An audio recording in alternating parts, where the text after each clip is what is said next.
Ilara Voss was born on the night of a blood moon, and the Ashwood pack never let her forget it. The elders said the red sky was a warning, a sign of misfortune that would follow the child forever. Her mother died giving birth to her, and her father left the packlands soon after, unable to bear the whispers that followed his daughter everywhere she went. By the time Ilara was 7 years old, she understood that she was different, and not in a way anyone admired. If the crops failed, someone blamed Ilara. If a hunting party returned empty-handed, someone blamed Ilara. If a child fell sick during the cold months, the older wolves would glance toward the small girl who lived near the edge of the training grounds and shake their heads, as if her very presence had poisoned the air. She grew up learning to walk quietly, to speak softly, and to never ask for more than she was given, because asking drew attention, and attention always turned into blame. Alpha King Draven Ashwood ruled the pack with a steady hand and a heart that had hardened long before he took the throne. He had inherited not only his father's title, but his father's beliefs, and one of those beliefs was that the Blood Moon child brought nothing but trouble. He was not cruel by nature. He simply accepted the old stories as truth, the way he accepted the changing of seasons or the rising of the sun. When Ilara came of age and stood before him with the other young wolves hoping to earn a place among the pack's warriors, he looked at her the way a man looks at a storm cloud on the horizon. He did not shout. He did not need to. His voice was calm and final when he told her that a cursed wolf could never stand among his warriors, that her strength, however real, would only bring ruin to those around her. He ordered her removed from the training grounds and sent to live at the far edge of the territory, near the old forest where the pack rarely traveled. The other wolves watched her go without protest. Some even looked relieved. Ilara did not cry in front of them. She waited until she was alone in the small cabin she was given, far from the warmth of the pack fires, before she let the tears fall. That night, she promised herself she would survive, even if survival meant doing it entirely alone. 5 years passed. Ilara built a life at the edge of the forest, quiet and solitary. She learned to hunt for herself, to mend her own wounds, to find comfort in the silence of the trees rather than the company of wolves who feared her. Something changed in her during those years, something she could not explain even to herself. She began to notice things others could not. She could sense sickness in the roots of old trees before the leaves ever began to wilt. She could calm a wounded fox with nothing more than a gentle hand and a low, steady hum in her chest. Once, she found a dying wolf pup abandoned near a frozen stream, and when she held it close, warmth seemed to pour out of her own body and into the small, shivering creature. By morning, the pup was running in circles around her feet. She told no one about these gifts. Who would believe her? And even if they did, would it not simply become more proof of her curse? So she kept her secret, letting it grow quietly inside her, the way a seed grows beneath the snow, waiting for spring. It was in the 6th year of her exile that Ilara first felt the wrongness. It began as a whisper in the earth, so faint she almost mistook it for wind. But over the following days, the whisper grew louder, until it became a constant hum beneath her feet, a pressure in the air that made the birds fall silent, and the deer refused to graze near the northern border. Ilara had never felt anything like it before. It was not sickness, not the slow decay of a dying tree. This was something sharper, something deliberate. Something was coming. She walked the border for 3 days, following the pull of the feeling, until she reached a ridge overlooking the northern valley. What she saw made her blood run cold. Hundreds of wolves, their fur dark as shadow, moved through the valley in careful, silent formation. She recognized the markings on their leader's cloak, Blackthorn, a rival pack that had warred with Ashwood generations ago, thought long scattered and broken. They were not broken. They were preparing for war, and worse, a strange fog clung to their bodies, bending the light around them, hiding their numbers from any watchful eye that did not know exactly what to look for. Ilara understood, with a certainty she could not explain, that this fog was no ordinary weather. It was magic, old and deliberate, meant to blind the Ashwood scouts until it was too late. She had every reason to walk away. The pack that had cast her out, humiliated her, and left her to survive alone for 5 years owed her nothing, and she owed them even less. She could disappear into the forest and let fate decide what happened to people who had never once shown her kindness. For a long moment, standing on that ridge with the wind pulling at her hair, she considered doing exactly that. But then she thought of the children in the pack, the ones too young to remember why she had been sent away, the ones who had done nothing to earn the danger now creeping toward their homes. She thought of the old healer who used to sneak her bread when no one was looking, the only kindness she had known before her exile. And despite everything, despite every scar the pack had left on her heart, she could not let them walk blindly into slaughter. She ran. The journey back to the Packlands took a full day and night, but Alara did not stop, did not rest, pushing her body past every limit she thought she had. When she finally reached the gates of Ashwood territory, exhausted and breathless, the guards did not recognize her at first.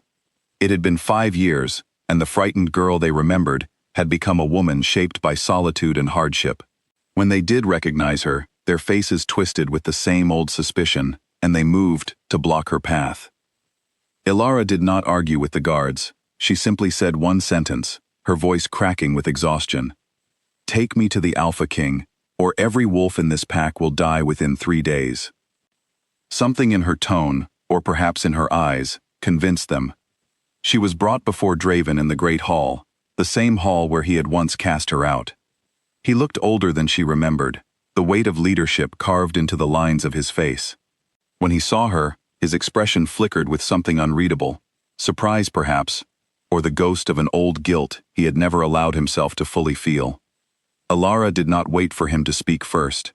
She told him everything, the wrongness in the earth, the army gathering in the northern valley, the strange fog that hid their numbers. She spoke quickly, urgently, watching his face for any sign that he believed her. He did not. Draven had spent years training himself to trust only what could be seen, measured, and confirmed by his most experienced scouts, and his scouts had reported nothing unusual along the northern border. He told her, not unkindly, but firmly, that the pack could not act on the word of someone who had been gone for 5 years, someone the elders still called cursed. He suggested, gently, that perhaps loneliness had played tricks on her mind. Alara felt something break inside her chest, not from anger, but from a grief so old it had become familiar. She had known this might happen. She had known that even now, even with the truth in her hands, she might not be believed. Still, she did not leave. She stood her ground and asked him for one thing only. Send scouts to the ridge, overlooking the northern valley, before the next sunset. If she was wrong, she would leave the Packlands forever and never return. Perhaps it was the desperation in her voice. Perhaps it was some instinct he could not name. Whatever the reason, Draven agreed. The scouts returned just before dusk, their faces pale with shock. They had seen the fog exactly where Alara described it, and though they could not see through it clearly, they had sensed the same wrongness she had felt days earlier, a pressure in the air that made their fur stand on end. Draven's certainty cracked. For the first time in years, he looked at Alara not as a symbol of misfortune, but as a woman who might be telling the truth. There was no time left for doubt. The Blackthorn Coalition attacked that very night, their army pouring across the northern border under the cover of the concealment fog. Ashwood warriors, though warned, struggled to see clearly through the enchanted mist, striking at shadows while enemy wolves slipped past their defenses. Panic began to spread through the ranks as the battle turned chaotic, and it became clear that without something to cut through the fog, the pack would be overwhelmed before the night was through. Alara did not think, she acted. She ran toward the heart of the battle, toward the thickest part of the fog, letting the strange energy she had carried inside her for years finally rise to the surface. She did not fully understand her own gift, only that it had always responded to suffering, to sickness, to creatures in need of healing and protection.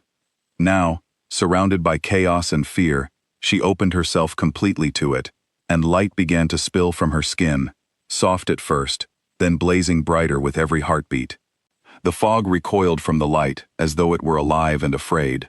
Wherever Alara moved, the concealment magic thinned and broke apart, revealing the true positions of the Blackthorn warriors.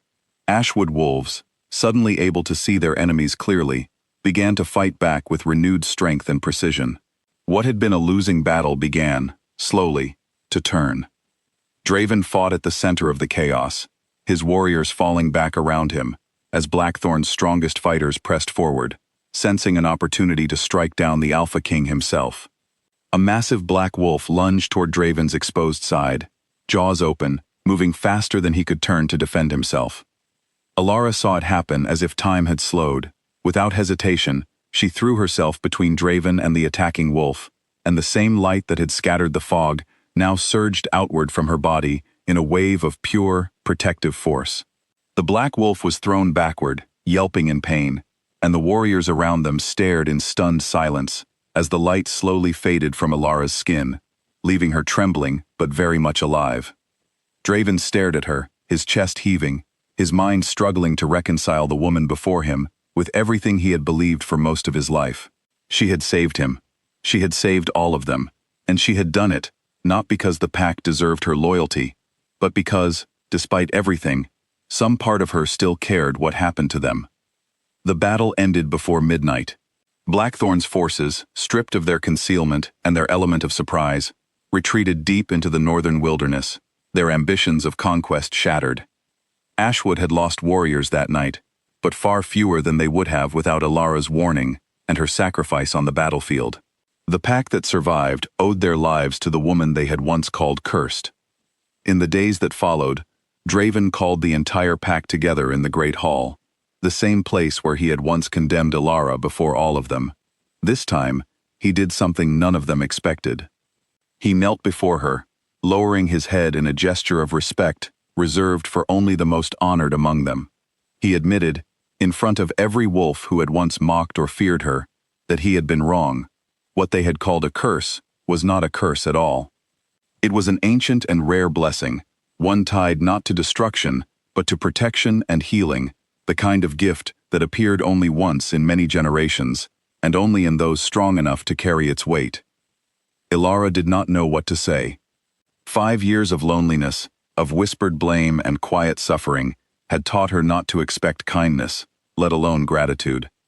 But as she looked around the hall and saw the faces of wolves who had once turned away from her, now watching with something close to shame and something close to hope, she felt the old wound in her chest begin, slowly, to close.